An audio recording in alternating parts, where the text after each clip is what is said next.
Hey guys, it's good to see you again. It's been a while. Missed you. Where would you been? I need some company, so you people have to come and see me. Hey, anyway, I just wanted to start this particular video on something that is very useful, and that's the type of knife you're going to use for your home. When you watch programs, cooking programs, you see these guys or women with these fancy knives. I mean, they take out their steels and they go pound, pound, pound, or go one way or another. And that's not what you do at home. But I'm going to give you ideas of how, or the type of knife that you really do need at home. There's going to be 5 of them that I will suggest to you. And the first one will be a chef's knife. Now, a chef's knife is either 8 or 10 inches long. You measure the knife from the bottom here up to the tip. It can either be 8 or 10 inches. That's what is known as a chef knife. The next knife that I suggest that you use and have at home is known as a bread knife. You see the serrated edges? Very sharp. Now the bread knife should be so sharp that you'll be able to cut your bread, French bread, or Italian, rough bread. Heavy, let me read my note. Crusty loaf, that's the word I'm trying to think of. And also it has to be sharp enough for you to be able to cut a tomato, or a tomato, as we would say it. The next knife that you probably want to use is known as a paring knife. Now, I don't have one of those, but it looks something like this. Let me show you. I'll go over here.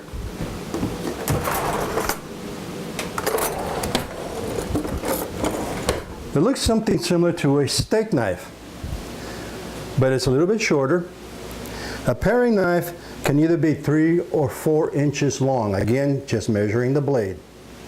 Now, usually people use a 3-inch, but a 4-inch is also useful to cut cheese or maybe some fruit. But that's the type of knife that you want to have. Okay?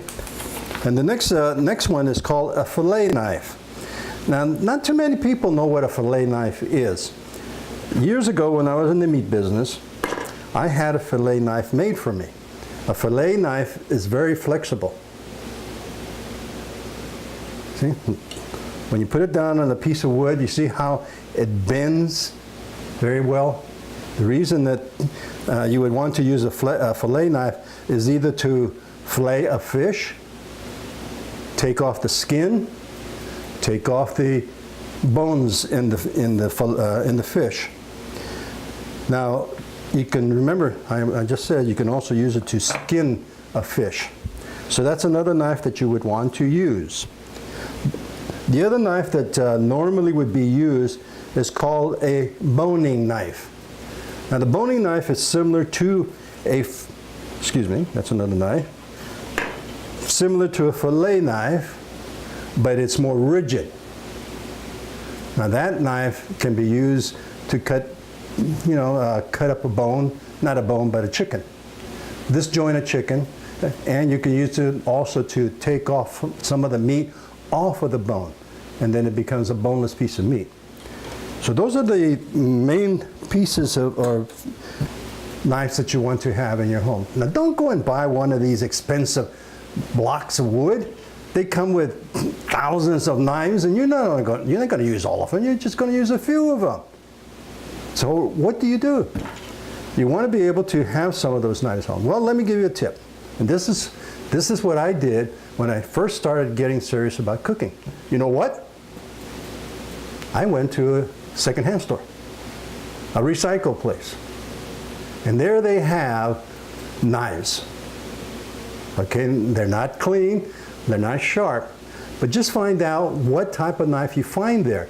If they're 10-inch, an 8-inch, or a boning knife that could be about 6 inches long, or any of the other knives I just mentioned to you.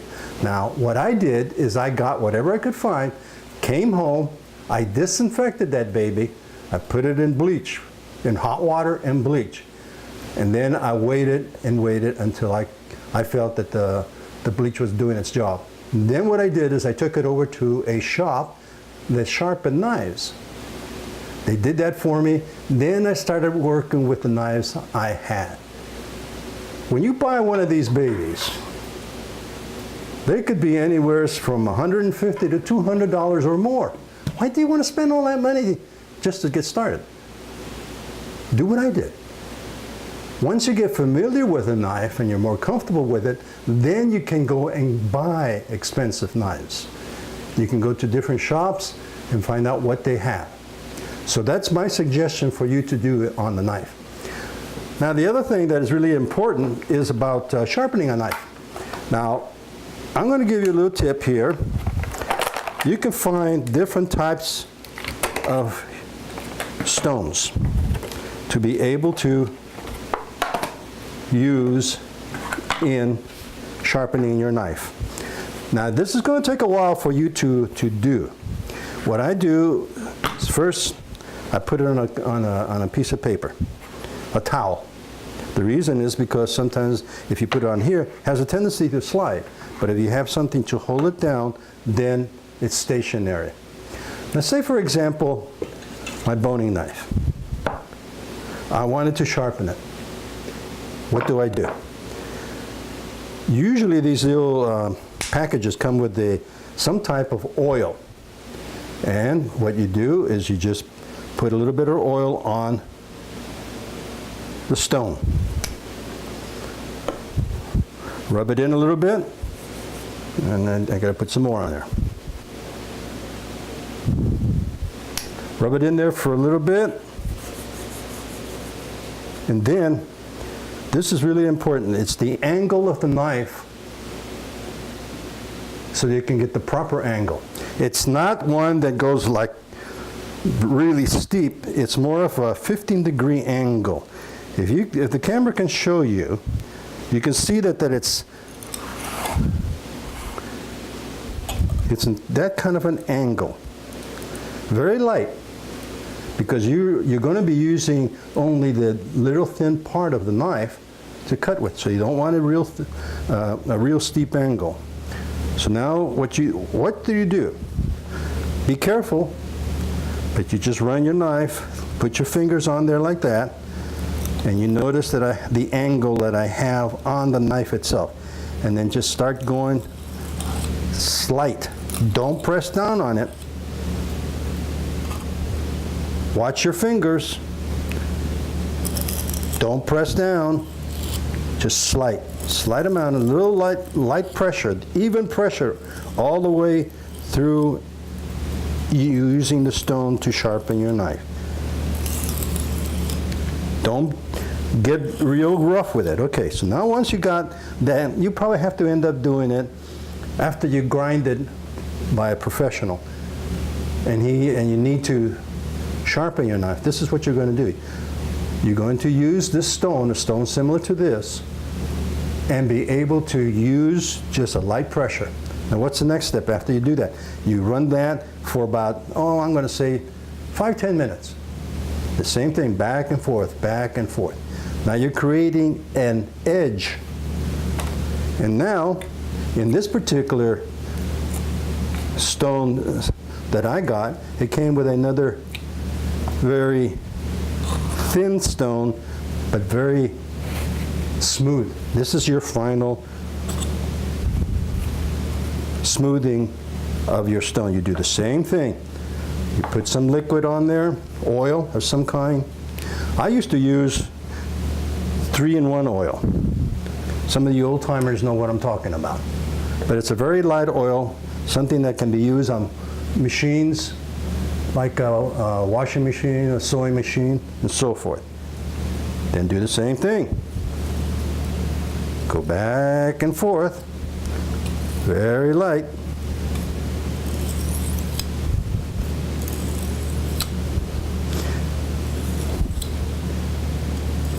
Okay, so you do this for about, I'm going to say again, 5-10 minutes. Now you think you have the knife real sharp. Not quite. That's when you get a steel. This is a steel that gives you the finishing touch on the edge of your knife. And notice again the angle that I use for your knife. Just about the same angle that you did with the stone. If you're a little worried about using a steel that way, do this. Stand it up.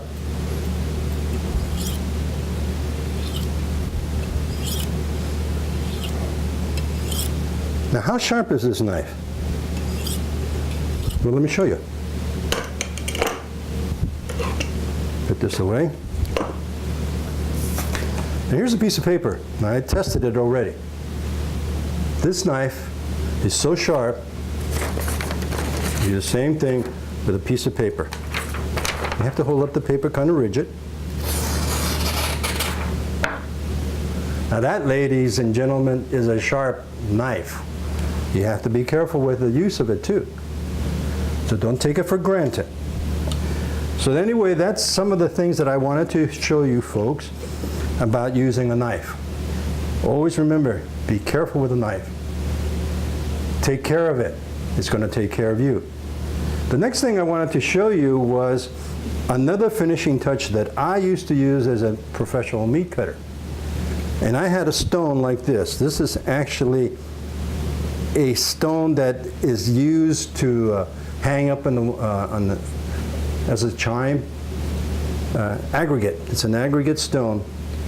And you notice that it's broken. Hey, that's all right. The last thing that I used to do as a meat cutter, my final cut, my final smoothing out of the stone, was just going over this very gently.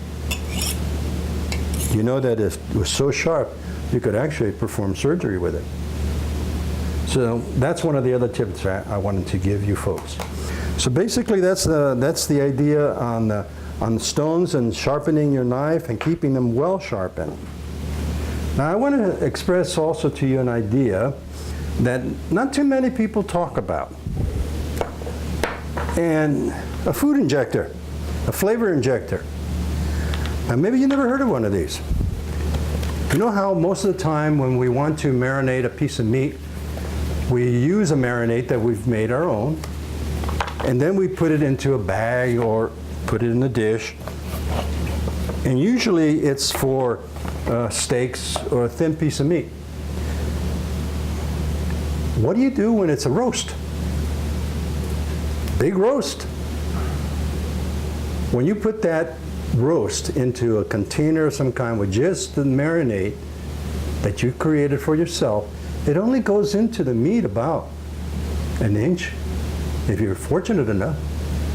How do you get it inside? That's when these come in. Food injector, flavor injector. And the one I bought here is, I'll show you, it looks like a syringe.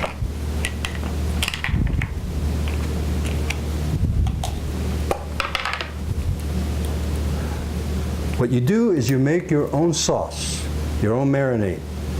If you happen to have to use a marinade that has a little bit of larger granules than just water or liquid, then you add this particular size needle. You notice, I hope the camera can show you, but that is bigger. So you put that in there. Then you have your marinade in a container, a glass, a bucket, if you want to call it that. And all you do is, see how you just pull it up slowly.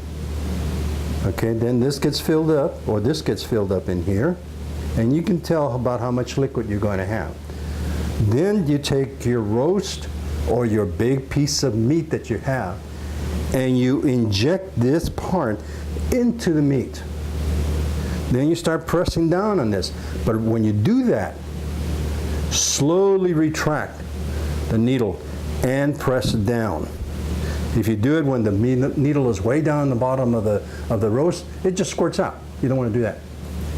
So finally you do that, and you do that in several areas of the roast. Now, if you want to do something just liquid with no herbs or things of any kind or pieces of vegetable, then you use this needle and do the same process. You notice how much smaller it is, how much thinner it is. Then once you're finished with that, then what you want to do is put it in a bag or in a container, your roast. Leave it there overnight. The next day, that marinade that you made has gone through most of the meat. Then you can find the flavor when you slice it or cut into the roast. You'll be able to taste all of the marinade into the roast itself. The next tool I would like to show you and inform you about is a tenderizing tool. And this has needles all through it. Now you can find various styles of tenderizing tools like this. Some could be wider, some can be more narrow.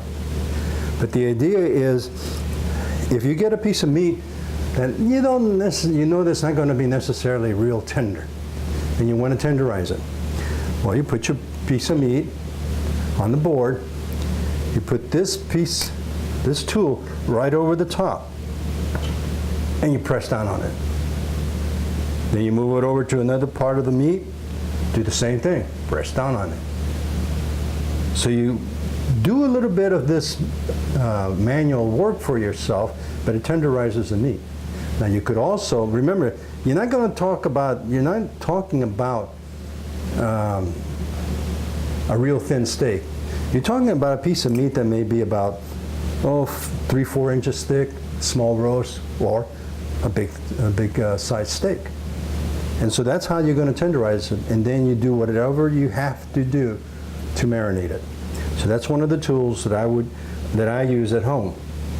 The other thing that I really recommend that you use and think about is buying a fruit and vegetable wash. You'd be surprised how unclean the fruit and vegetables are. And this is going to help you. Just put your vegetables in the sink, and then at the same time have one of these little brushes. Have a little brush like this.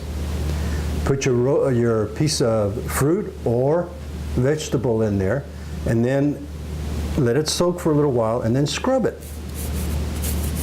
Your roast, well, not your roast, but your vegetable, your squash, your zucchini, things like that, and then rinse it off.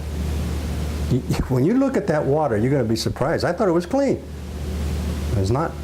It takes off a lot of the chemicals, pesticides that are on the top of the vegetables and fruit. So that's a safety thing that I do to take care of myself.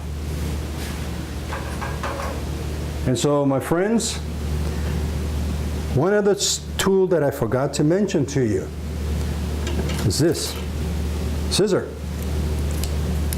You want to split a chicken? Go down the back side, use this. It's just like a scissor, but it cuts through the thin bones of the chicken. And that's very handy for you to use. So anyway, that's what I'm going to do for today. I wanted to make some practical suggestions for you folks to do and take care of your tools. If I have time, do I have time? Yeah, okay. We'll see. Just go for it, man. Okay. The other thing that I wanted to mention to you is the type of steel that you're going to use. Now, when you go into a store, or if you're looking at a catalog, you'll find a steel that's really rough, and they say, use it over your knife. I don't do that. As a professional meat cutter, we didn't do things like that. At least I didn't. Here's what I did. I used to have, and still do, have a ceramic steel.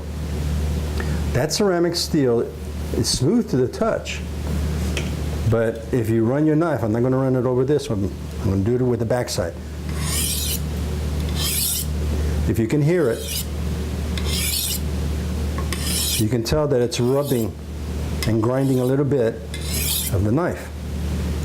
Then what I did, and it's going to take a lot of time if you're willing to do it, you get a file, a metal file, a round metal file.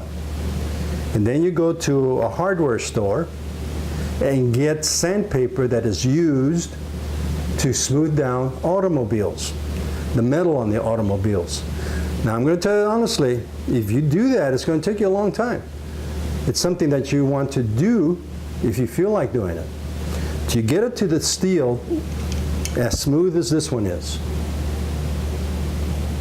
And then the last thing that you do, after you're satisfied with the smoothness of this, you get another piece of sandpaper for steel, for metal. You get the fine grade and then rub it over lightly, up and down, the smooth steel. And then when you use your knife, first thing you do is you use a ceramic steel, then you use this smooth steel itself. This is what's going to make this knife super sharp. So that's one of the tips that I wanted to give you folks from the experience I had as a professional meat cutter in the wholesale business. So ladies and gentlemen, friends and neighbors, it was good seeing you again. Thank you so much. Have a good evening.